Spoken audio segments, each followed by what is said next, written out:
But I think the main things is at the end of the day, volleyball is volleyball. It's in the same 9x9 court, and the rules are the same. So we. Is that on the back of your shirt? Yeah, it's on the back of the shirt. You did. A little free shout out for you. And it doesn't matter who's on the other side of the net. You need to still execute to the best of your ability if you want a chance to win. That's right, Brett Walsh. You got to execute to the best of your ability if you want a chance to win. That's what we do here on the 9x9. Welcome, boys and girls. It is Tuesday, December 27th. This is episode 49. Welcome to the 81 square meters of the best volleyball coverage on the internet. This is the last show of 2022. The last one, we made it.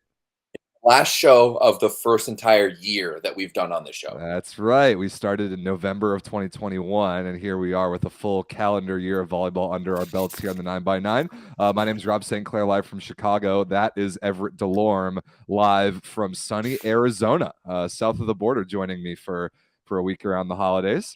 Not quite sunny. Pretty cloudy, actually. It's supposed to rain tomorrow as well, which is apparently pretty rare in the desert. But yeah, I'm stateside, so I'm in your country, but significantly further away from each other than we usually we were before. That's a great point. Yeah, usually I'm an hour behind Everett. Now I'm an hour ahead of him. But Everett, thank you for taking the time during vacation week to come on and do a show for the people. This is the level of sacrifice that the people are used to. I mean, remember the one episode where I think it was during Women's World Championship when you were literally using the light of a campfire to do the show. And absolutely, that's the level of commitment you get here, boys and girls. 100%. I mean, first and foremost, I was telling that story today, and I'm upset that somehow neither of us remembered to put that in our first year review. What a miss! I don't know how we forgot that. Along with, I always wanted to put in when you got mad at me for asking if it was bad that the tier 2 teams went in tier 1. So the thing is, I tried to find that clip, but there were so many times you asked me that exact question that I couldn't find the correct one where I got the most angry at you for asking that. Yeah, and then again, I'm more or less at my in-laws, so and sometimes to get away is kind of nice. What better way to do it than just sit on a bed and talk about some volleyball? Well, that's exactly what we're going to do. I remember back before the 9x9 existed, Everett, I was in Arizona because my parents spent some time there, and I was doing the same thing. I was sitting on a bed doing a podcast with you. I think about the 2021 Champions League, maybe. Yeah, I remember that now. Good full circle. Yeah, totally full circle. Well, boys and girls, Merry Christmas, Happy Hanukkah, Happy Holidays to you all. Last show of the year 2022. We're going to try to make it a quick one. We would like to get done in an hour. That would be a true miracle with as much volleyball as we like to usually talk about. But to be honest, there wasn't that much this week in terms of stuff on the court. However, there was extremely big news off the court, Everett. The coaching carousel has come to a halt, and it is very simply a two-way street, as Daniele Santarelli is now the new head coach of the Turkish women's volleyball team. Daniele Santarelli leaves Serbia after winning a world championship, leaves Serbia to take the helm of the Turkish Federation, and none other than Giovanni Guidetti replaces him as the head coach of Serbia. What a crazy week this was. Yeah. I still don't know how I feel about this. Although I just wish I wish Guidetti hadn't been fired already. So it was just a straight up trade, like in the NHL or the NBA, like maybe you pick up Santarelli with like a few future options. You can naturalize some more Serbians because we know Turkey loves doing that. I'm not sure how I feel about this. I understand why Santarelli took it. It's reported that he's going to be making 3 times the amount with Turkey as he was with Serbia. But at the same time, that job is like coaching the Toronto Maple Leafs. You're coming in and there's a lot of pressure on you. There's a massive media scrutiny, and you don't necessarily have the complete team to make the run that the media is expecting of you. Right, you have a few horses. You have Mitch Marner. You have Austin Matthews. Karakurt and Zaragunesh and a few others. But you don't have the complete team that Santarelli had with Serbia. So I'm going to be to me, this is going to be the ultimate test for Daniele Santarelli to see if he is the coach that we think he is.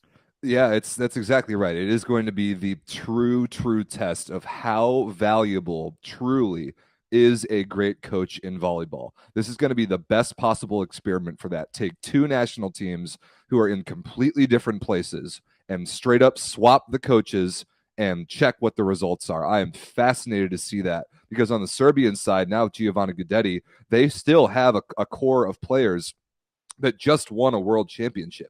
Honestly, they don't need as much work as the Turkish team does. Santarelli has a bigger project in front of him to take that team with the pressure that is going to be on him and bring them to a internationally contending in every tournament sort of level. Guidetti's job is way easier. He just has to not get in the way. He has to take a team that's already amazing, that literally just won a world championship, and not get in the way. And I'm honestly not convinced that he's going to be able to do that.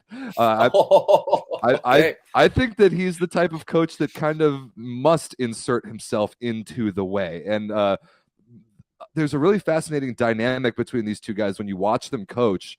Like when they've played before on the club level of Akafbank versus Corneliano, and you get looks and microphones into the timeouts, you can see the difference in vibe and the difference in style of their coaching. Giovanni Guidetti is overwhelmingly negative, especially compared to Daniele Santarelli, who seems to me to be generally above average in levels of positivity.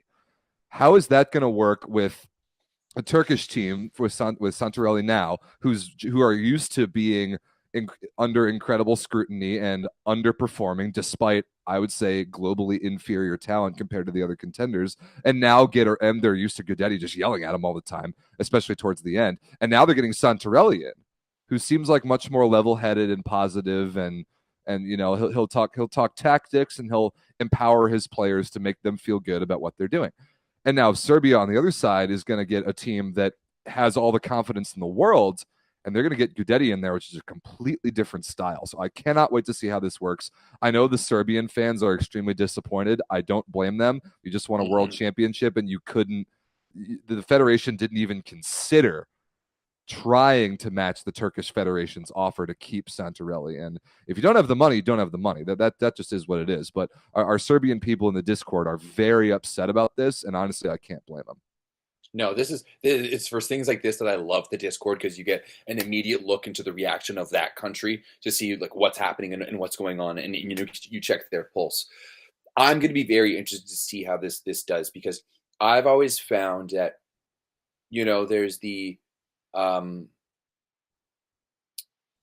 was his name? Was it Bill Collins? There's the guy who built Michael Jordan and the Bulls to what they were, but could never win with them.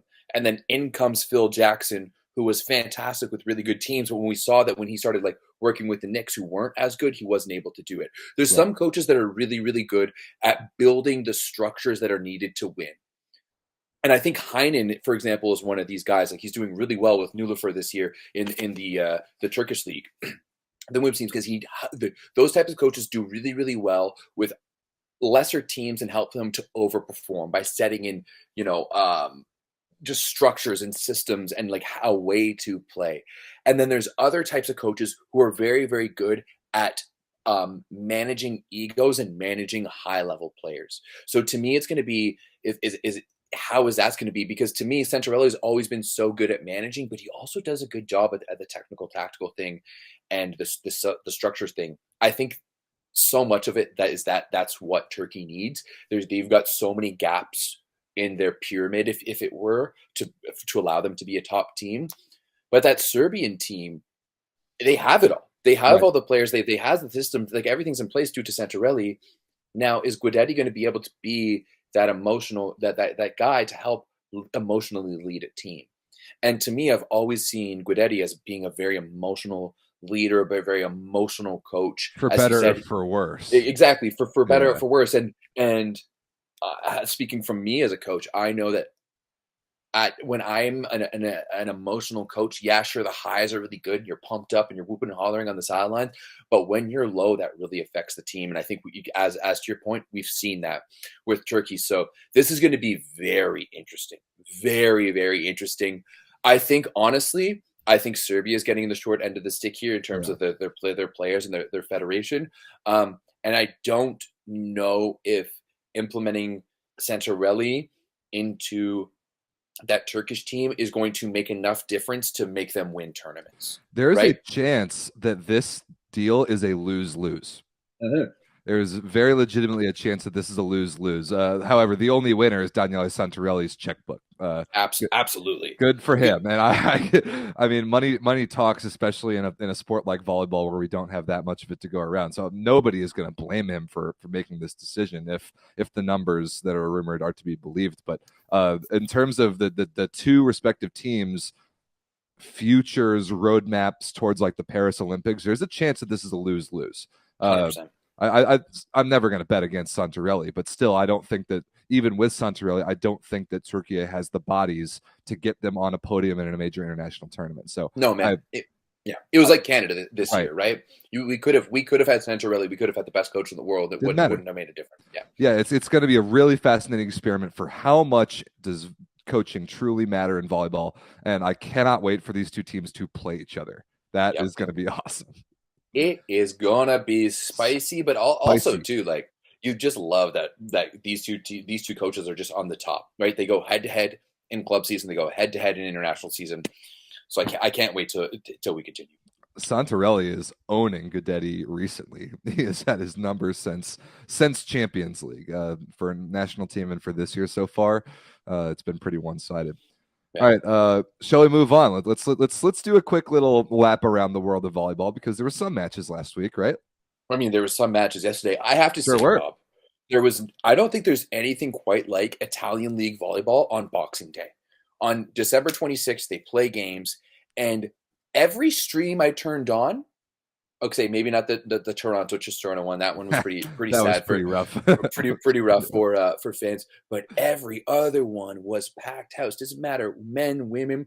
They love to, like, you had the Monza versus Milano derby. Like the same thing with the Firenze against Novara. Scandici, yeah, that was a great. Scandici, not Novara. Like they put so much emphasis on these regional rivalries, and it's I love it, absolutely love it. I want to go spend Christmas in Italy one year just to go to these games afterwards. Dude, you're right. It was fun. It was really fun to watch these games. I'm still annoyed they were all going on at the same time, but just like I predicted, I was on the call for Lube versus Padova, and Lube went into Padova, and in front of a sold out crowd, like you said, they three-donged them. So fortunately for me, I got out in like an hour, 15 minutes, and I could turn on the rest of the games and catch up with what was going on the men's side. So let's talk about a couple of these. We don't need to talk about Lube beating Padova. We don't need to talk about Perugia beating Siena. I honestly don't even really think we need to talk about Trentino beating Verona because it wasn't even close. I was really hoping for more. It was not even competitive. It's same old song and dance with Verona. I mean, get someone who's going to be able to pass the ball for you instead of just bang outside balls. They have someone. They have Gordon. But they do, and they have two bangers. Brutal. They have Shabushkov, who's definitely like he's cooled off. He's not what he was at the beginning of the season, but he's still effective. And you have the Rock. You have Rock Mozic, who was one of the top two scorers in the league last year. You know he can throw. Yeah, you know he can throw down 20, 30 points for you in a game. So just get Gord out there, who's going to stabilize your serve receive. He's going to bring a little bit of leadership to that floor, which is what they're missing massively right now because there's too many young guys like running around with their heads cut off. And this Verona team was the team that we were looking at, making a serious run this year, and they're just dropping off more and more. And I mean, we know why. Like Stoichev, you're a stooge. Figure it out. Get Nomori Keita off the court. Sapochkov hasn't been that effective. Make those two compete on the right side. Yep. Bring in Gord. Solidify your offense. Absolutely. I mean, they went to Rafael in the third set, which is something I'd kind of like to see more. I think that Lucas Spirito is a good in-system setter. He's not good at bettering the ball when he has to scramble around. That is what Rafael is really good at. So you have to bring in your two Italian middles for that, but maybe it'll work. You've got to play Gord Perrin more. Trentino was amazing. They were amazing. Daniele Lavia, way over 50% efficiency. Both the middles feasted. Like, this was never even close. I mean, you can see those score lines, 13, 13, 16. Yeah, enough said. It was a three-dong, an hour and a shower. However you want to put it. Let's see. What was the duration of this match? How many minutes did it last? I'm pretty sure the score should tell me that. Just real quick to go over the passing numbers. Nomori Keita, he got ace-6 time, only 20% positive, 8% perfect. He got 25 targets. Rock got 13, and Gagini, their libero, got 18. So serve receive is the issue at Verona. Big time. Gugini is already a hole, so you need to bring in Gord Perrin. Agreed. But Stoichev, your stooge, is not going to happen, and that's why you guys are going to fail. 1 hour and 1 minute.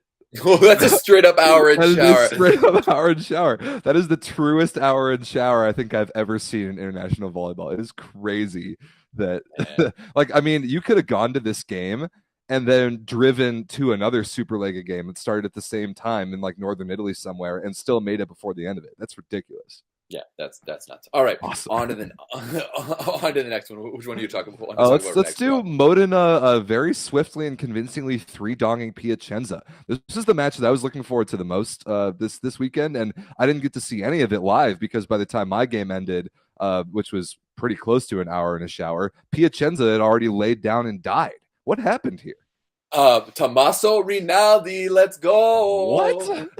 I know, right? This is where I'm seriously getting worried for Piacenza. You're getting 3-donged by Modena, and Rinaldi's dropping 12 points on you. You get 8 kills and 4 aces. Can't have that. 4 aces by Tommaso Rinaldi. Come on, Piacenza. You got to figure it out. This is honestly starting to be one of the biggest flops in volleyball this season. How do you fail to take a set being Piacenza when your roster, especially compared to this Modena team, is as good or better at literally every position? One word. Bernardi. Also shout outs to my boy Daddy Stankovic, a sterling 5 for 5 with the block and no errors of any kind for a nice 6 points on Boxing Day. Love me some Daddy Stankovic. Adis Lagumjo was really good. Irvin Engapet was awesome. 8 for 11 with only 1 error is insane. Modena's offense looked really, really good, at least according to the stat sheet. What the heck's going on here with Piacenza? What lineup did they even play? Let's see. Okay, they did what I wanted them to do. Well, minus Luka Basic. What is he doing getting playing time? What's going on there?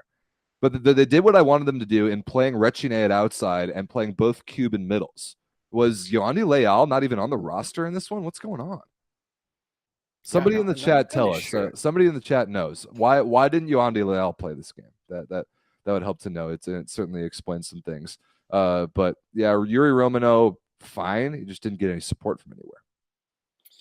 This Piacenza team is, once again, there's teams that know how to win, and there's other teams that don't know how. And just spending a lot of money on players just doesn't do it for it. I mean, if you look at it, Luka Basic, 9 points. Yeah, it doesn't even look like Leal was at all even on the roster out here, and that's a huge hole for Piacenza. Yeah. Now there was Lucarelli, it looks like. Lucarelli is he's having surgery on that hand that he hurt a week or two ago. So he's going to be out for a little while, but I did not know about Leal. I don't know why he didn't play. So somebody in the YouTube chat right now watching, help us out with that one.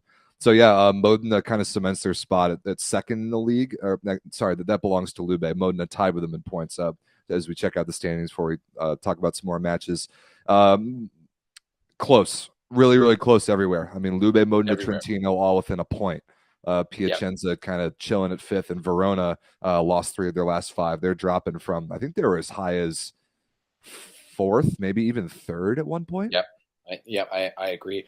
Where I want to look at leading into the next game is that 8-9 race right now between Monza and Milano, and Monza really took a big jump up in the points. They had 12 points heading into yesterday's matches, got a nice 3-1 win. They move up now to 17, or just 2 points behind Milano, and that's a big win for them. I mean, last time around when they played Milano in the first half of the season, they took the lead and then got lost in the reverse sweep. It almost happened this time. Milano did win the third with a nice comeback effort off the heels of who else? Osniel Margarejo, our Cuban friend. But that just wasn't enough. Monza was looking really, really good in this one, and it was an all-Canadian affair with Steven Marr and Arthur Schwartz tag teaming it for Monza. Who needs Jurgi Grozer? Arthur Schwartz gets to start at opposite. Grozer didn't even dress. There were shots of him sitting on the bench in street clothes next to Cachopa, and Arthur Schwartz comes out and drops 18 points on 17 for 34.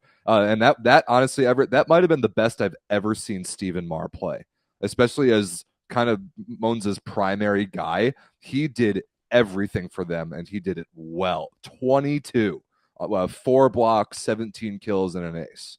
I thought he looked awesome. Oh yeah, I mean, I've watched Stephen Marl. I've been watching Stephen Marl since he was like 14 years old, right? So I've watched him play a lot of ball. I don't know if that was his best game per se, but it was definitely up there. That was a classic Stephen Marl game. But going back to Arthur Schwartz, I mean, I think that dynamic of having Grosier and Schwartz is fantastic for Monza. Yeah, they should use it more. They really should. 100%. Give Grosier 1 out of every 3 matches off. Seriously. Yeah. Or even use it more dynamically throughout the match, right? Because Grosier, like he's older, right? You need to give him you need to give him a little bit of time. Plus, how difficult is it for a defense when you have Grosier who's coming in, he's hitting the ball at a different height with a different pace at a different angle. Then all of a sudden you have to deal with Arthur Schwartz, who's physical and he's strong. And he's going to go OT on you. That's gonna cause a lot of issues for defenses out there. So I don't know why Monza doesn't use that more often. I love that call. On the Milano side, I tuned in about midway through set 3 after my match was over, and it was competitive, but still it's weird that Milano, now that they have 3 healthy middle blockers on the roster, have gotten worse. Literally the best ball they've played all season was when they only had 1 middle and they were scrambling and nobody knew what to do against them. And now they just kind of seem clueless. Even Yuki Ishikawa, who's kind of the model of consistency for them, wasn't very good. Sorry, go ahead. I don't have that much more because I'm confused. I'm confused about this Milano team. Help me figure this out. I have 2 observations. Let's First and foremost, you got Pablo, like Poro, who's just spraying balls like a machine gun. Like, when you play COD and you're like looking through the scope and you can just see it spraying everywhere except for you want to hit. That's Poro setting the ball.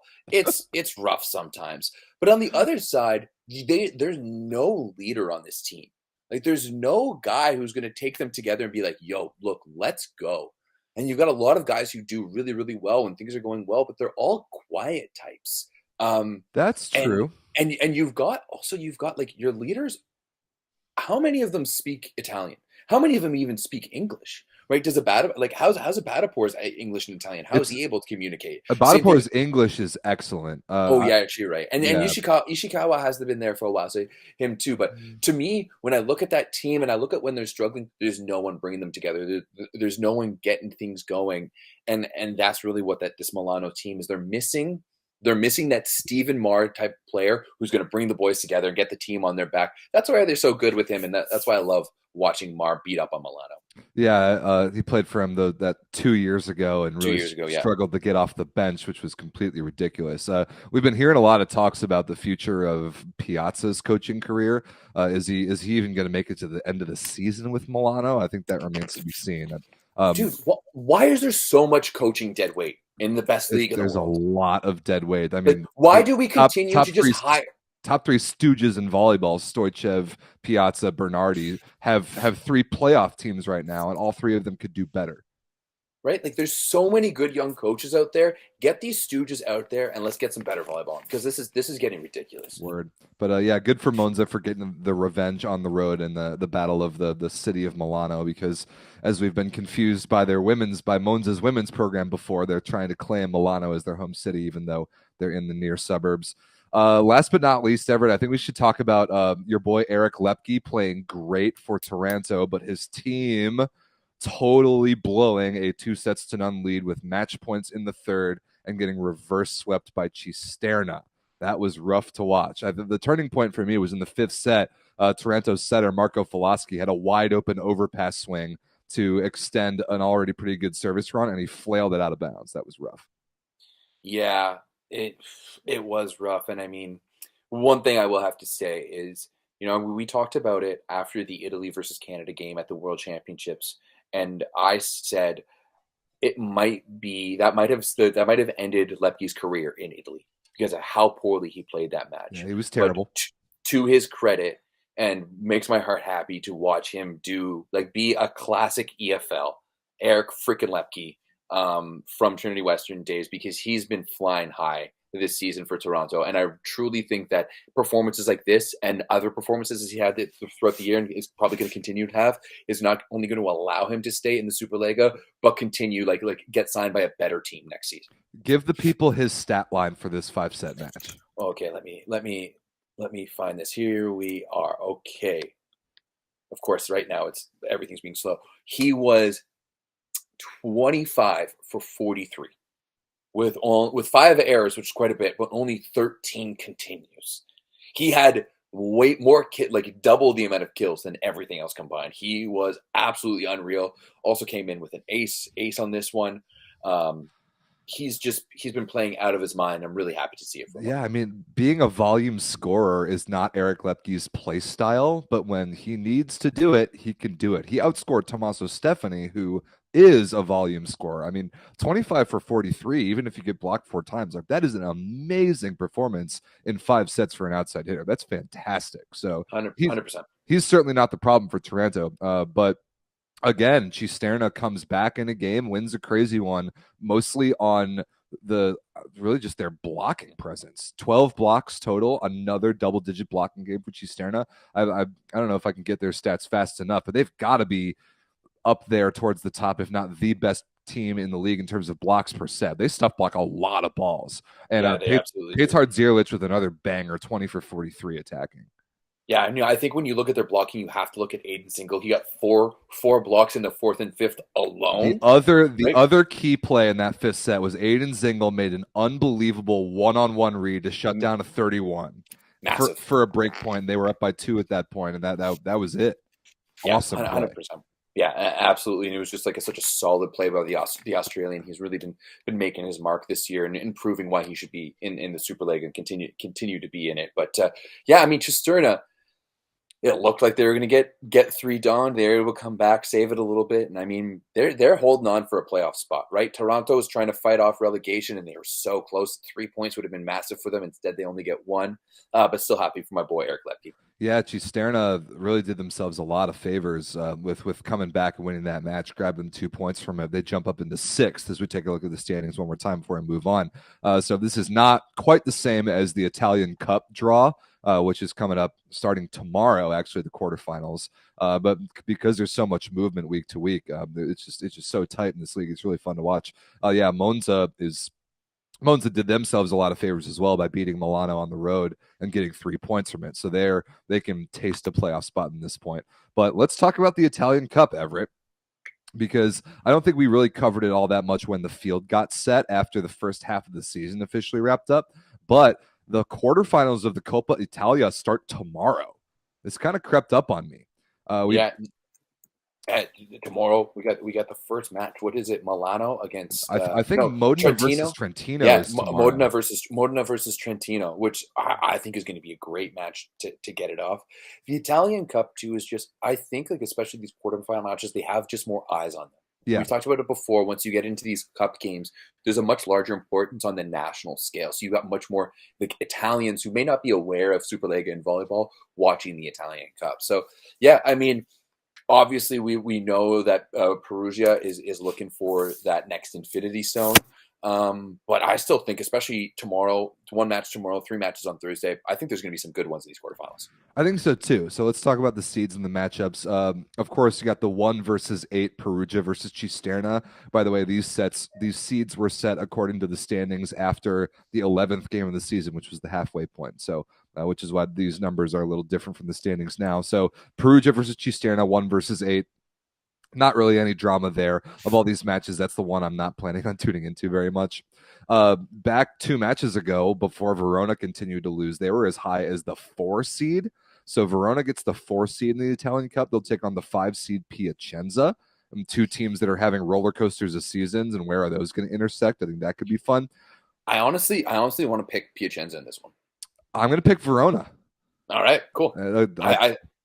I think it's just 2 stooge coaches, 2 bad organizations in general going toe to toe. So you're on the same footing, which is very poor. And then at the end of the day, I think Piacenza just has way more. Who can climb out of the quicksand the fastest? 100%. That'll be fun. Lube gets the 2 seed. They'll take on Milano, the 7 seed. Those matches are always pretty fun. If I remember correctly, Milano beat Lube in last year's Italian Cup quarterfinal.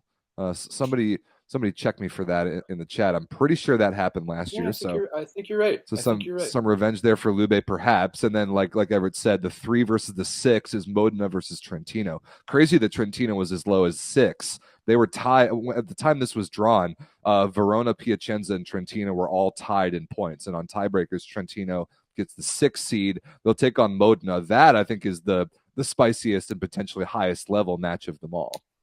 100%. And I do think that you have to give advantage to Trentino. They've just been the better team throughout.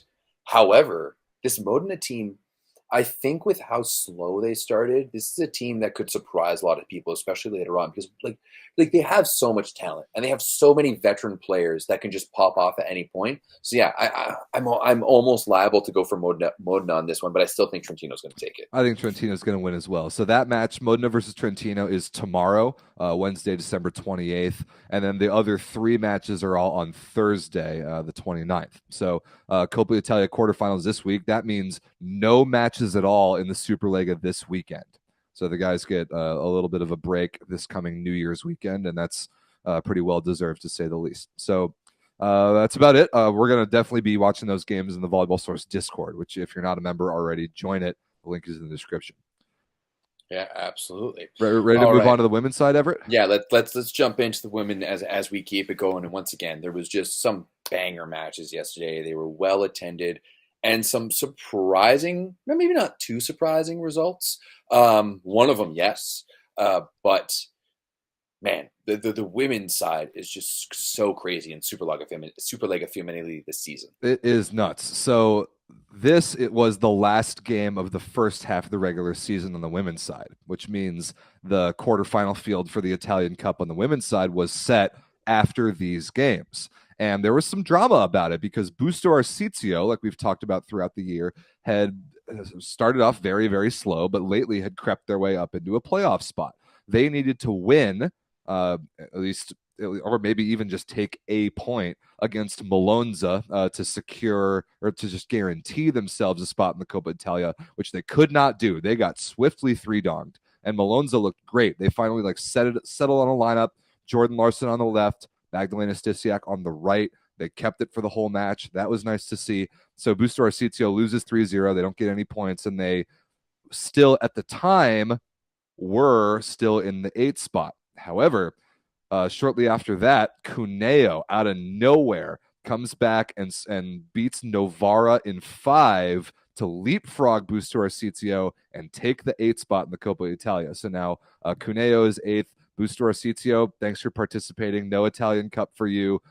Cuneo gets the lovely privilege of getting smoked by Conegliano in the first round, but good for them. That's one of the upsets of the year. Cuneo coming out of nowhere and beating Novara. Yeah, it has to be. And I mean, this women's league this year has just proved like it provided so many upsets and interesting storylines. Busto just struggling. Another team that has been struggling is Firenze, who's just even further down. That Talk about roster their rivalry match versus Scandici, which they just did not show up in. No, they did not show up in. And Britt Herbots is just not having the year that we were expecting her to have, especially after the summer that she had to with the Belgian team and all of that heartbreak. I was expecting her to come back fiery, and it just hasn't happened. But got to give a lot of shout outs to teams like Chichieri, who up in 5th right now. Same thing with Casalmaggiore, Bergamo as well, just staying ahead of classic powerhouses like a Busto Arsizio. Yeah, it's pretty cool to see. So, by the way, on the Novara side, we've talked about their injuries. They're not going to have Jordan Poulter the rest of the year. However, they are starting to slowly but surely get Mackenzie Adams back. So that really helps their outside hitter position. She played a little bit in Champions League last week and a little bit in this loss to Cuneo, but that is a very important piece for Novara to still make deep runs in playoffs and Champions League. So that's a good sign for them, but credit to Cuneo for this little upset to push them into the 8th spot. So here is the latest standings in the Lega Volley Femminile. Scandici leapfrogs Monza into the 2nd position by just 1 point. It's kind of a 3-team race at the top, honestly. I think that Scandici and Monza are both noticeably better than Novara, I would say. Chieri hanging around at 5th, Casalmaggiore and Bergamo quietly at 6th and 7, and then Cuneo gets into the Coppa Italia on tiebreakers with 3 teams tied at 15 points. I mean, I still think it's a one team race. I think so too. And then the other 2 teams are playing for 2nd. Right? I think so too. Conegliano does have that one loss where they rested everyone for the World Club Championships, and it turned out because right now they're the best team in the world after beating Paolo Agono and Vakufbank and beating Boskovic and Exasabaja. So yeah, this is a 1-horse race right now, but I think especially the way that Scandici's playing, the way that roster is put together, the versatility that they have. To me, there's a clear 1, 2, 3, and that's what we got right now. I totally agree. So before we take a look at the official field for the Coppa Italia on the women's side, there's news, Everett, and we had been waiting. We talked about it last week. Where are the recent NCAA women's graduates, girls coming straight out of college in the United States? Where are some of those girls going to go mid-season to start their professional careers? And we've got one going to Italy. We've got none other than Claire Chaussee from the University of Louisville trying to hop on Macerata and help them avoid getting relegated. So you can see the standings there. Macerata was 6 points, Pinerolo was 6, Perugia was 7. 2 out of those 3 teams are almost definitely going to get relegated. And so Macerata makes a nice mid-season move, bring in Claire Chaussee fresh out of the NCAA and see if she can help them stay in the top division of the Lega Volley Femminile. Yeah, I mean, Chaussee had a fantastic season with Louisville this really year. Good. She was really, really good. Wasn't as she was pretty good in the final, but wasn't as effective. But I just think that matchup for Louisville against Texas was really, really bad. But I'm going to be interested to see another team. And I mean, they're in that bottom race, and they're only 1 point behind the team that's 2 points ahead of them. So she could end up making a massive difference for that team that's looking to stay away from relegation at the end of the season. Right. Yeah, we'll see. I mean, Chaussee is not the biggest outside hitter, maybe 6 feet. I don't think she's much more than that, which in the Italian league, she's going to be a bit undersized. She's incredibly dynamic, but how quickly can she get over there and learn the style of game and be able to control the ball at that level? That's what I'm interested to see. But if you're Macerata, throw her on the court. The worst you're going to do is get relegated, which you very well may get relegated anyway. You might as well give the girl some run and see if she can rescue you. So that's cool. Congrats to her, and I'm looking forward to watching her play in the Italian League. Absolutely. Got to love more North Americans playing in the Italian League. All right, so here is the official field for the Coppa Italia on the women's side. So these matches aren't anytime soon. They're not until the end of January. But you've got Conegliano, the 1 seed, taking on Cuneo. Novara versus Chieri is the 4 versus 5. I think that match could be really good. Scandicci 2 versus Bergamo 7. You never know. I actually kind of like Bergamo's team. And then Malonza versus Casalmaggiore is 3 versus 6. And with as streaky as Malonza is, you never know about that one. So probably chalk, but I could really see Novara versus Chieri being a fun match. Absolutely. I might even go for Chieri in that one because Novara is just such a Jekyll and Hyde team. I mean, to me, any team that is living and dying off Everard Karakirk is in trouble. Not because I don't think she's fantastic. Take notes, Daniele Santarelli. I think she's one of the best players in the world, hands down. But she's so emotional. Yeah, and that to me, if Santarelli and Karakirk can get on the same page and he can be positive to her, that's going to be a massive miss. But I don't know if that's going to be possible. Yeah, fair enough. So in the Lega Volley Femminile, they also have the weekend off, by the way. So no matches in the Italian Women's League at all this week. And this weekend, they've got until the weekend of January 7th. So a nice little holiday break for the girls. Well, Rob, here's a quick question for you. Yeah, let's hear it. Does Everett Karakut have the biggest ego in women's volleyball? Whoa, did that come from the chat somewhere? That's straight from the old noggin. Whoa, that's a hell of a question. She had the biggest ego in women's volleyball. Honestly, Everett, in general, I would like for there to be more egos in women's volleyball. 100%. I agree. I think the landscape of women's volleyball is too friendly. I think everybody likes each other and everybody wants to sing Kumbaya and get along and like hold hands in circles and dance around at tournaments regardless of who wins. I don't like that. I want there to be more bad blood on the women's side. So with that said, I don't really know of any huge egos that come to mind, maybe other than Ebra Karakurt. So maybe you're onto something there. Yeah, 100%. Like the only one I could think of is maybe Agonu, but she doesn't really strike me as having a massive ego, and especially when you look at how some of her teams like reacting around her, I don't really see her having a big ego. Yeah, I don't know. That's a great question. We might have to have some people that we know do some digging on the women's side and get us some feedback about that one. Yeah. All right. So no matches this weekend in the Italian Women's League. A couple other headlines around European women's volleyball, though, Everett, before we move on. Two things from last week, both loosely related to the Turkish women's league. The first thing is that kind of like I don't know if we can take credit for calling this, but we were pretty close. No, we are 100% going to take credit for calling this. Stuttgart beat Fenerbahce. We said it was going to be a match. We said it was possible. So 100%. Like let's take credit for it. All right, we'll take it. We'll take we'll take credit for it. Stuttgart beats Fenerbahce in 5 in Champions League. Stuttgart's 2-0 in that pool, which is really impressive.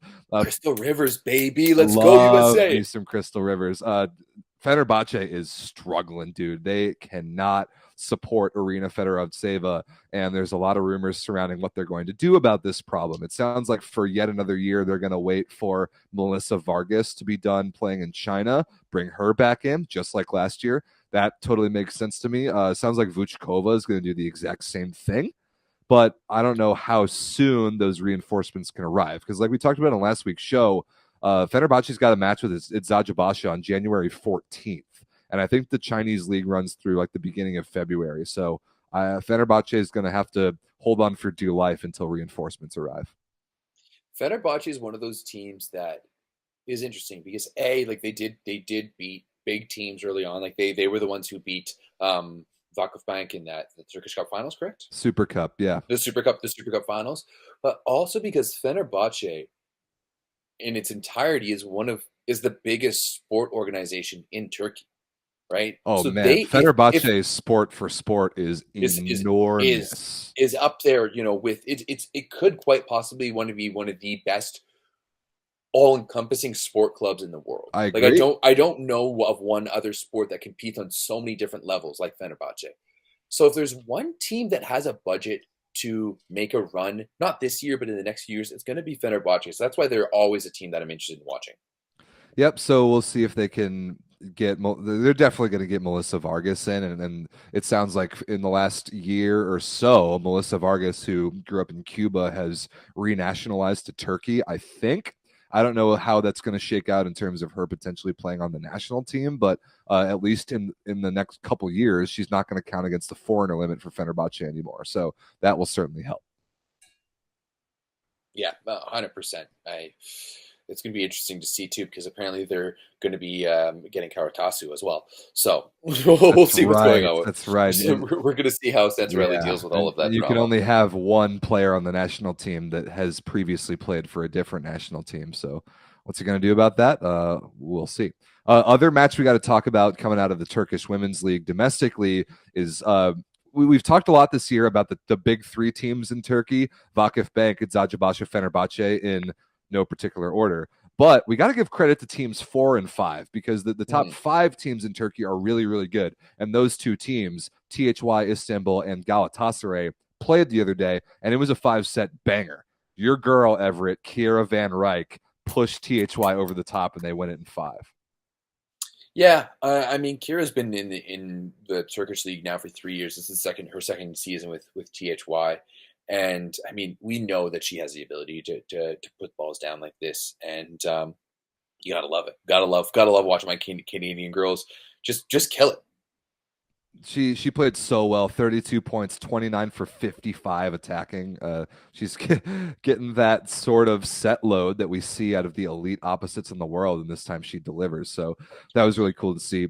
Also, in my opinion, Kira, she's not amongst that elite level. No, not yet. But she's kind of in that secondary level. Not as high as Karakuk, but on the lower end of that secondary level. Definitely a top 10 opposite in the world, at the very least. Maybe even like top 8, 7, or 6 or so.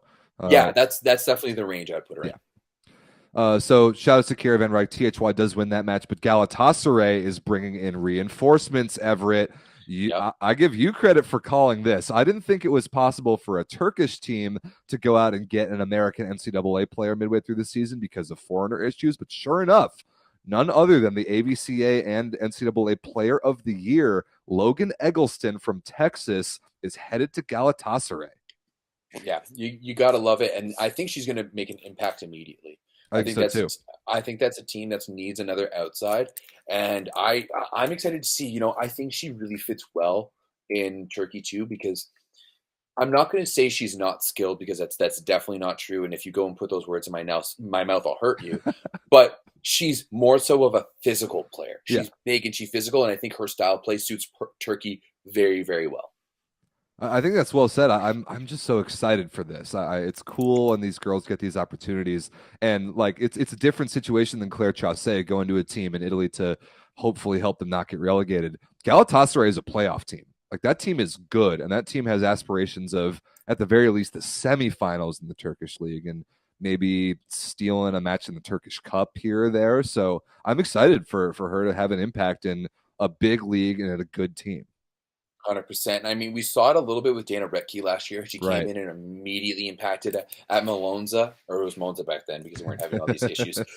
But it definitely kind of phased out. She had a really good first month, and then everyone was starting to figure it out. So I'm going to be interested to see how Logan Eggleston does. Yeah. But she has not been announced on Volleybox yet. Okay, that is confirmed from everything that I've seen. I don't know what sort of places in media need to make that official for everyone online to really pick it up, but I think it's pretty safe to say that Eggleston's headed to Galatasaray right now. Probably right after the new year, if I had to guess. All right, perfect. I'm excited to see it. So before we get to Everett, some of our year-end wrap-up sort of things on this show, because it is the last episode of 2022. What t-shirt are you wearing right now? Oh, I'm just wearing our brand new 9x9 squared. Seriously, let's just bring it in. My lighting's not great in my bedroom. Look at that. And like my little favorite detail, I don't know if you see it.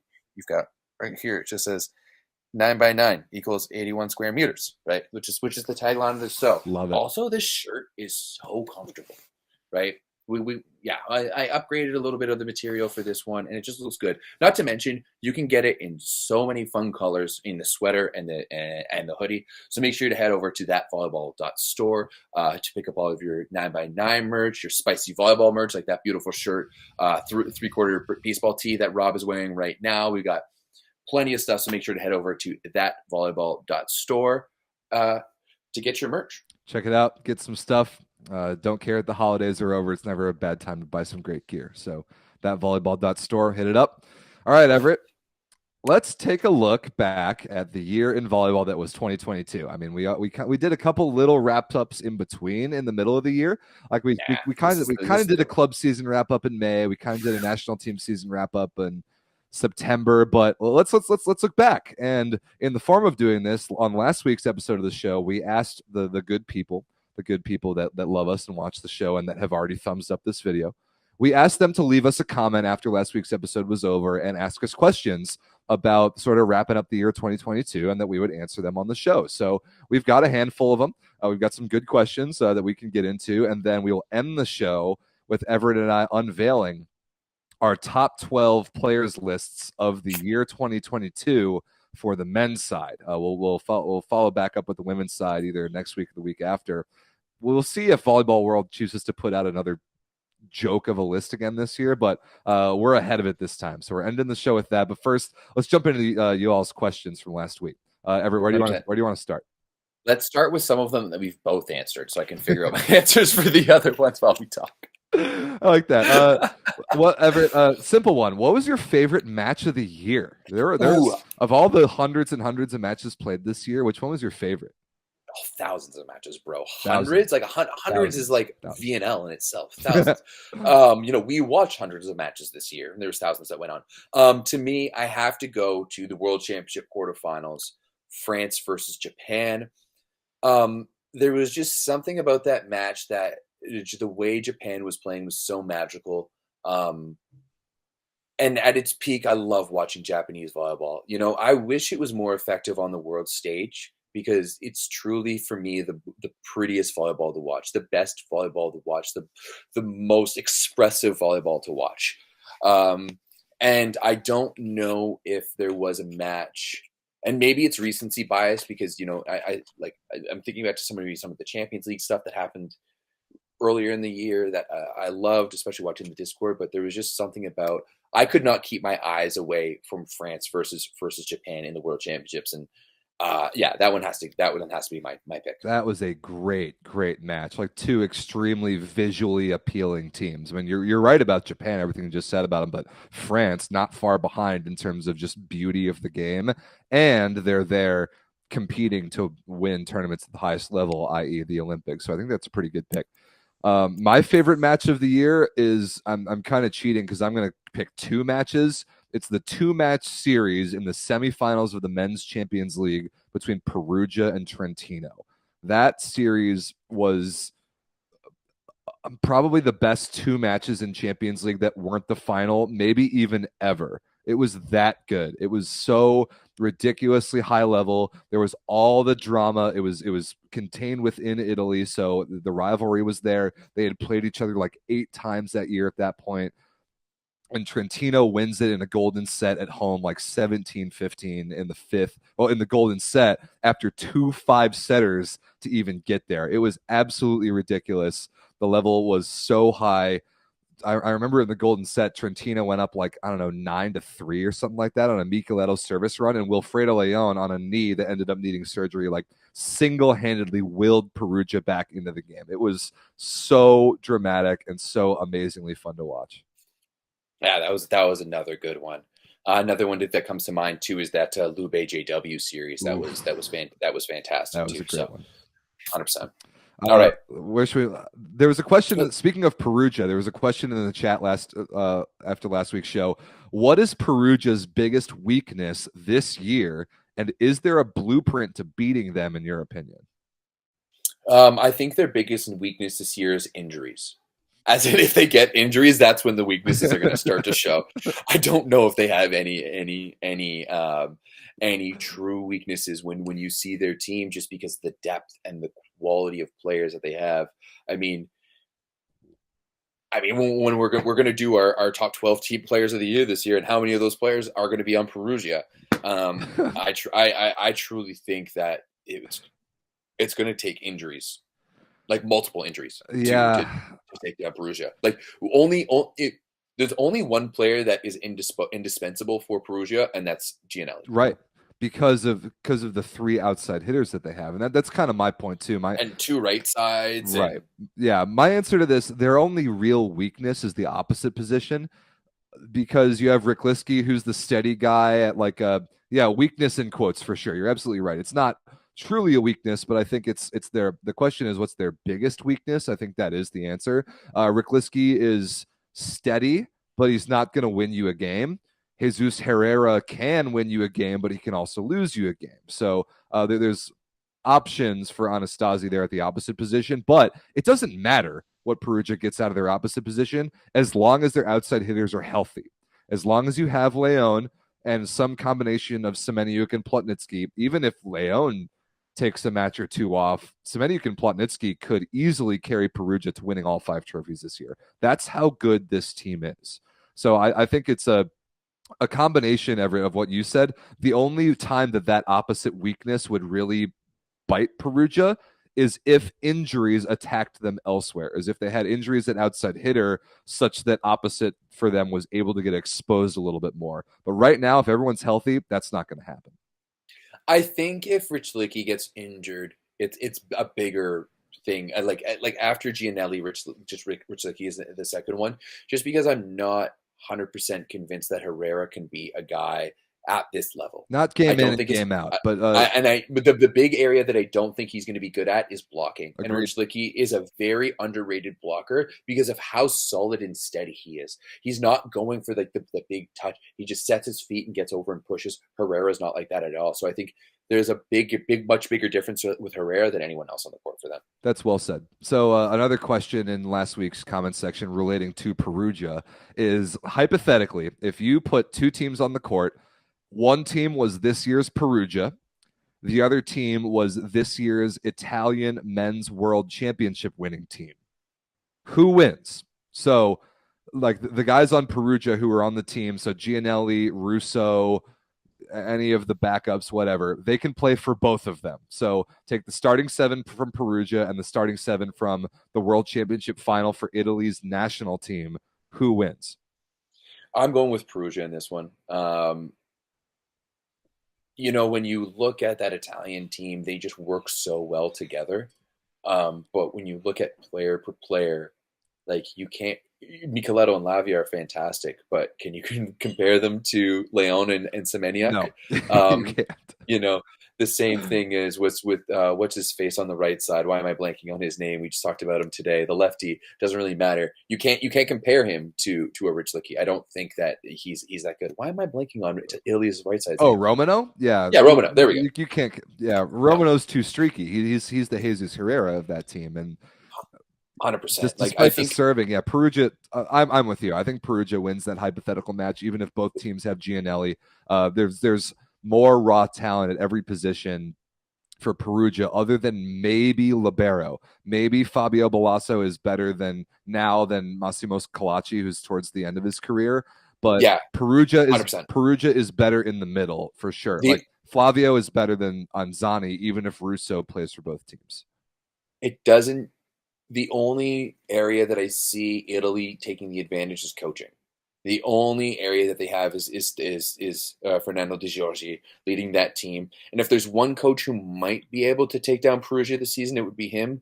But at the end of the day, strategy could only go so far as the horses you've got. And Italy's got some fantastic horses, but they're not run against the best in the world. I agree. So in a similar vein to that question, there was basically a mirror question on the women's side. Who wins, Everett, a hypothetical match between the Serbian women's team that won the world championship and Imoco Conegliano right now? I don't think there's any player overlap there. Let's say Santarelli gets to coach both of them. I'm going the opposite way. I think. I mean, it's different now because technically Santarelli isn't with Turkey. But when we asked the question, he was. So we're going to stick it with that. I think I'm going to go with Serbia. Really?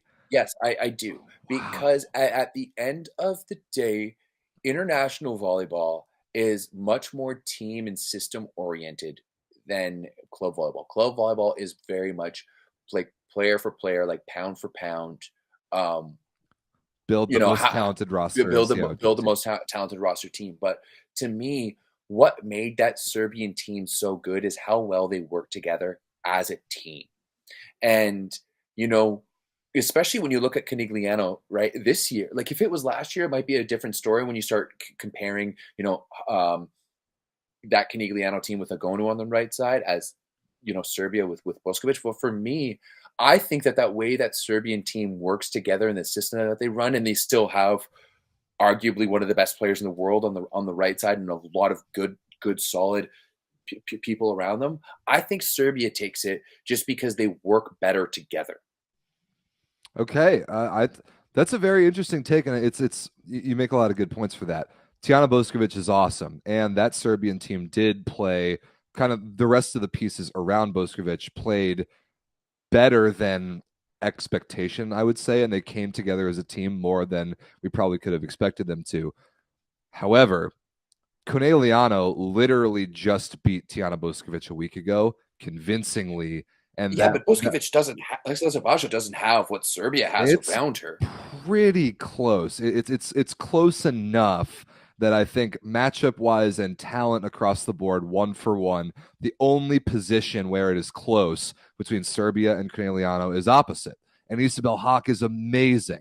Like, Joanna Volosh is better than, even if it were Onjenovic, which in the World Championship it was not. Like, Durza played great. Volosh is a better setter than her. I think maybe Stevanovic in the middle for Serbia has an advantage over, like, Scorchini, Lubian, and De Cruyff, maybe, but Conegliano has better outside hitters. They have a better libero for sure. And I think the setter position is really the thing. I think Conegliano would win that match. I disagree. I think, yes, the individual players may be like pound for pound, the players are better, but the links between the players are stronger. And that's where Santarelli, because once again, you have Santarelli on both sides. And I think that, the key for Conegliano is just overpower, whereas I think Santarelli could break that. You break down Catherine Plummer and it's done. That's a good point. She has that weakness for sure. All right. Before we wrap on to kind of go on to a couple sort of year awards of sorts, I guess we can call them. One more question from last week. Who would you rather be this season? Which player, Everett, would you prefer to be independent of how much money they're making. So don't consider salary. Would you rather be a superstar player like Paula Egonu, who plays on Vakif Bank and is underperforming a little bit, or would you rather be a role player like Roberto Russo, who's a middle blocker, plays most of the time on the best team in the world in Perugia? Oh, I'd be a role player any day of the week. That's my bread and butter, baby. You know, like the only reason I made my 18U team was because I was a role player. They're like, hey, yeah, you want to be our third middle, second right side, fourth left side, second center, and backup libero? Yeah, you can come play for our team, right? I think for me, like you have that position. There's so many more ways to make your team better from the bench than people know by supporting your teammates. And I think for me, that's always been my bread and butter. This is why I talk about volleyball instead of playing it. Even you can ask one of the stars of the Bundesliga, Jory Mantha, who was my 18U teammate when I sprained my ankle at nationals in 18U and had to go to the hospital. They talked about how much I was missed just on the bench. So yeah, I could be Robert Russo any day of the week. Could I be Egonu? Absolutely not. Not a chance. I have enough self-awareness to know that I could not be the star of a team. Yeah, I would like to be the star of a team. It would be fun to get all the balls, but it also would not be fun at all when you're the star of the team, you're not playing great, your team's not playing great, and people blame you for that. I think Egonu personally has struggled with that in her early career so far because she is so good and her expectations or outside expectations of her are so high. I mean, also because I played middle most of my career, I'll take Roberto Russo's role any day of the week. If you're a middle, you're a role player no matter what you do. You're not going to be in the spotlight as a middle unless your name is Robert Landy Simone. So if you're a middle blocker, all you want to do is be on the best team you can be on. So I think that one's a no-brainer. 100%. Quick question, one more question here for you. Who's your comeback player of 2022? Man, so you stole my answer for this. Your answer is Aaron Russell, and that's who I would like to pick because I have a backup. So if you want to pick Aaron Russell, you can. I would really like to pick Aaron Russell. Okay. I'm going to take that one from you. Yeah, 100%. I think Aaron Russell was fantastic for the national team this season. It's too bad that he's not playing in a top league right now because I think he'd be going off. Yeah. But my other answer has to be Stéphane Boyer. And the way that he came back for France this year, the way he's been for JW this year, like last year, it was kind of a half and half between him and Hadrava. This year, it's been Boyer all the way. There's no doubt about it. Hadrava's coming off the bench. How he was for France in the VNL, the World Championships, this man has re-earned his spot. I mean, there was a few years ago, he was playing in Qatar. Right. So, like, this is a dude who has brought himself back. So, you know what? If you want to take Aaron Russell, you're more than welcome to, because I think Stéphane Boyer deserves all the credit in the world for bringing back to where he is. And it looks like he hasn't missed a beat either. I think that's a pretty good take. And on that note, Everett, I think it's time. That we unveil to the people our personal top 12 player lists on the men's side for the year 2022. So if you're new to the show, we did this last year. And what prompted it last year was Volleyball World coming out with their own top 12 player lists that were absolutely embarrassing. And we dedicated an entire show to roasting their lists and creating our own. So this time we're getting out in front of it. We have created our own top 12 list for the men for only the calendar year 2022. That's important. It's not who's the best player in the world right now. It's who had the best year. So we'll put this out there now. We'll put the women's out in a week or two, and we'll see if Volleyball World does it again. Everett, you want to go first? You want me to go first? Yeah, you can go first. I would love to. All right, so this is my list. This is my list for the top 12 players from the year 2022 on the men's side. I'm going to start. I'm going to start at 12. Start at the bottom. I'm going to start at the bottom, and I was thrilled to actually be able to legitimately put Ole Plotnitsky on this list. My 12th best player of the year in 2022 is Ole Plotnitsky, not only for his role in Perugia, because he, as we've seen already this club season and last club season, he is vitally, vitally important. He single-handedly carried Ukraine to a top 8 finish at the World Championship. Single-handedly. Remember how cleanly they destroyed the Netherlands in the round of 16? That was Ole Plotnitsky. It was so good to see him be the guy on a team. Not only is he so skilled, but he has the versatility to be the guy on the national team and come off the bench and still be a top 10 outside hitter in the world in club. So well-deserved. Ilya Plotnitsky is my pick at number 12. How about this real quick? Let's just run through the list and then we can discuss a few of the players. Okay, good call. Because all of your reasonings for picking someone are going to be my reasonings too. That's a good call. Let's do it. Stéphane Boyer, you already made the case for him. Opposite for France and Yashemsky Vangel. He's my pick at number 11. Mateusz Bieniek at the middle blocker spot for Poland, and Skrabelkatov is my pick at number 10. By the way, it's important that we, unlike the volleyball world lists, we consider both club and national team performances in our lists for the year. So I've got Mateusz Bieniek at number 10. I've got Eric Shoji at number 9. I've got the American libero from Zaxa at number 9. He won a Champions League. I've also got David Smith at number 8. David Smith at the middle blocker spot. He has the exact same resume as Shoji this year, second at VNL and winning Champions League and everything in Poland. 7 is Namir Abdelaziz for me. I think he's the best opposite on the planet right now. 6, Luciano De Cecco, the setter from Argentina and Lube Civitanova. 5, I've got Daniele Lavia, which I think you and I, Everett, could both say he might be the most underrated player of the year. I thought Lavia had a great year. Obviously, he won a world championship.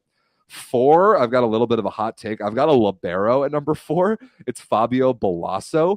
He won a Scudetto with Lube and a world championship with Italy. I've got Robert Landy Simone in the middle at number 3. Only reason he's not higher is because Cuba wasn't quite so good at the world championship. I've got Kamil Semeniuk at number 2.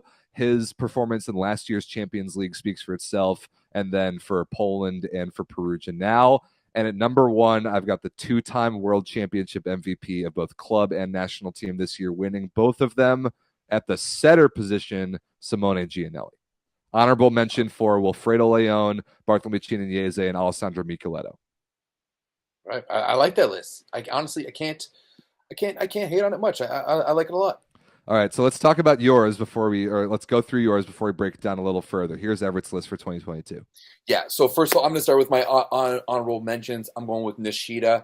I know he didn't have I think he had a better season in the Superliga last year than we give him credit for, especially in the second half. I know first half was a little rough, and especially considering the garbage that Vibo had around him. I think he deserves it there. Chinese, I think he's consistently one of the best players in the world. So much fun to watch. And then your boy Shoji, I had to slip him in there as well. Give a little love to the liberos. 12, I'm going in at Stéphane Boyer. We've already talked about, was fantastic. 11, I'm going Marcin Janusz. Stepped in for Zaxa, helped them win the Plus Liga, helped them win the Champions League. Stepped in for Poland as their number 1 setter too. He's a dude on the rise. Gotta love it. Bieniek, it's obvious. Angapeth, MVP of VNL. I don't know how you left him off your list. Another guy you left off your list, Flavio. Fantastic, helping Brazil at the World Championships and the VNL, killing it for Perugia this year as well. You got David Smith out there. Yeah, good job of Flavio. He deserves all the respect. Hey, I'll interrupt you to say that nobody on my list will ever get credit if their team gets relegated. Did Flavio's team get relegated? He played for Vibo Valencia last year. Oh, okay. Yeah, but then now he's playing for Perugia and absolutely and killing it. So you know what? And he had a great year for and I will. And if you want to go back to how many times Flavio was the best player for Vibo last year, he was the best player on the team. It wasn't even close. And led them in scoring. So yeah, Flavio gets all the respect in my books. Fabio Bolasso, I think he was fantastic. Super clutch for Italy. But you can't have him that high. He got to be down a little bit lower. De Cecco was fantastic for Lube. Average with Argentina. Namir doesn't, what else? Scoring machine. Yep. Semeniuk coming in at number 4. I've got Lavia at number 3. I think he was fantastic for Trentino. Even better for Italy. He was the MVP of the World Championships. Was unreal. Oh no, sorry. It was was a all-star from the World Championships. Number 2, I've got Robert Landy Simone. Just because of the ridiculous numbers last year he put up for Lube. And then finally, Gianelli. The dude's Iron Man. Yep. He played every game for Perugia last year, played every game for Italy this summer at the VNL and the World Championships, and now he's continuing with Perugia. He is on an absolute high right now. Let's break this down a little bit more because I like those two lists. We've got some similarities. The chat is absolutely popping off right now. I love that.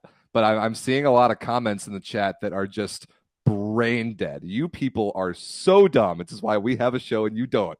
How could you? Oh man, so some of these takes are completely insane. Again, this is for the calendar year 2022 only. The calendar year 2022 only. Absolutely, Daniele Lavia had a better year than Alessandro Micheletto in the calendar year 2022. I don't know how you can argue that. Yeah, no doubt about it. I mean, I think it's almost criminal how low Lavia is on your list. I'd call him as one of my best players of the 2022 international season. So here's we'll go over. I can't put the two things up at the same time. I wish I could, but so we're aligned on Gianelli at number 1. I think that's it's definitely fair to call him the best player this year. You've got Robert Lenny Simone at 2. I've got him at 3, only because Semeniuk, who I've got at 2, won more. Simone won a Scudetto. Semeniuk was the MVP of the Champions League and hit 700 efficiency in the final. Like that holds more gravity to me. Also, he plays a more valuable position.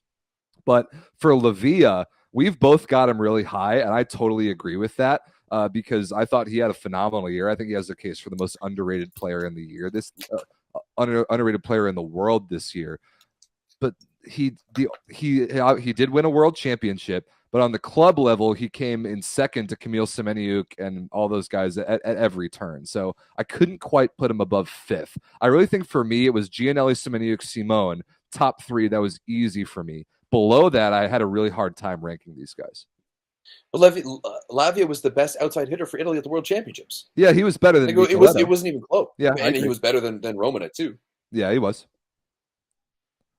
Fair enough. All right. Well, moving on. DeCecco, that one's obvious. Yeah, I think we've actually both got DeCecco at 6. Yeah, and I think we've both got Biniak at 10. So that's cool. And then you've got Boye at 12. I've got him at 11. Yeah, I really thought that both Shoji and Smith deserved to be on this list. I think we had the same argument last year, Everett, of the balance between what did your team win this year and how well did you individually play. I weighted a little more towards what your team won. Now I've still got to put guys like Simone. Well, Simone won a Scudetto. He obviously deserves it. Nemir didn't win anything this year, but he's so unbelievably good and scoring machine. Yeah, and single-handedly carries teams like the Netherlands and Hawk Conqueror that he deserves to be here. But Smith and Shoji, as well as those two played for Zaxa, winning Champions League again in Smith's case, and taking the United States to second VNL. I really think that they both were unbelievably valuable to both of those teams, and their team performance puts them on my list. To be honest, even though you wrote it down, I completely forgot that USA got second at the VNL. I will have to say that. Did you forget singing my national anthem on the show? Did you forget that too? How could I ever forget that?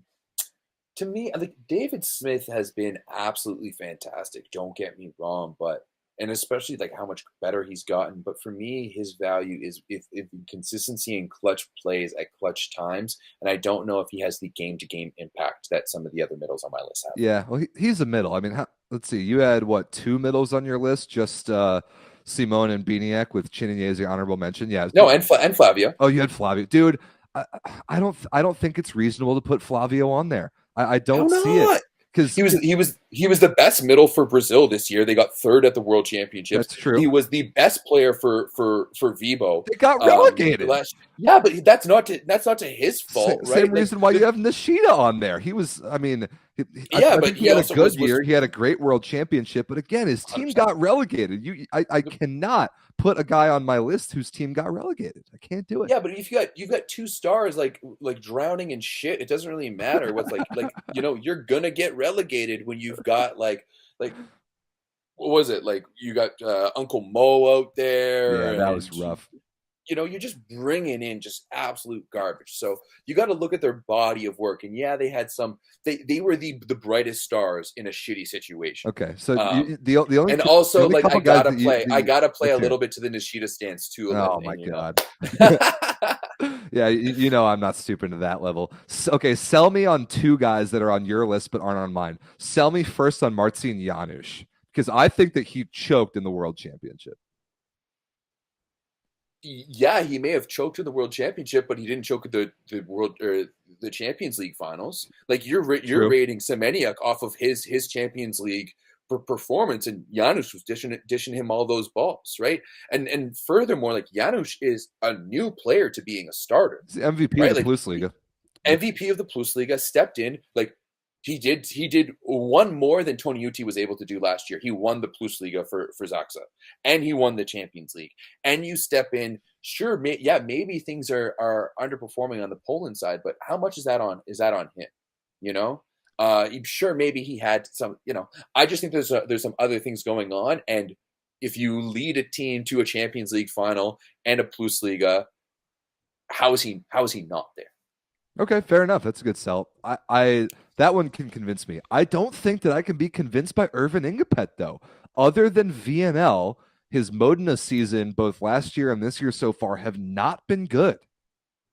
You know what? Let's look at this. I'm gonna go check up the stats real quick because I think that Angapeth's season has been better than you think. Yeah, I mean that's possible. Ingapeth finished 6th in scoring last year in the Plusliga. In the Superliga. Superliga. He finished 6th in scoring with 368 points. He was averaging over four points a set. Yeah, it doesn't surprise me. I mean, he was Modena's him and Namir were Modena's entire offense because Leal was busy being a stooge. But Leal was a top 10 scorer too. Leal scored 338 points, also averaging over 4 points a set.